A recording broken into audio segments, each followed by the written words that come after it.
আমি গ্রামে চলে আসছি আজকে নারকেল দিয়ে এই যে সরিষারি দিয়ে মাটির চুলায় রান্না করব।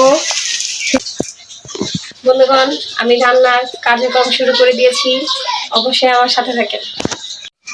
বন্ধুগণ, এই যে মাংস রান্না শুরু করে দিয়েছি, এই যে পাশে পোলাও রান্না করে রেখেছি। আজকে সবকিছু লার্কির চুলায়, মাটির চুলায় রান্না করা।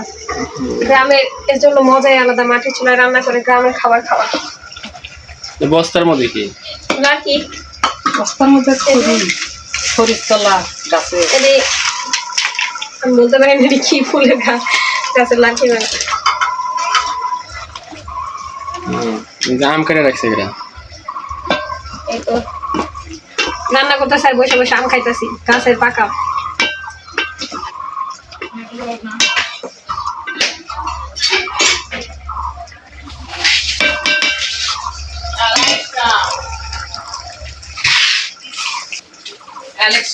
চলে আসেন সবাই, রাত হইল।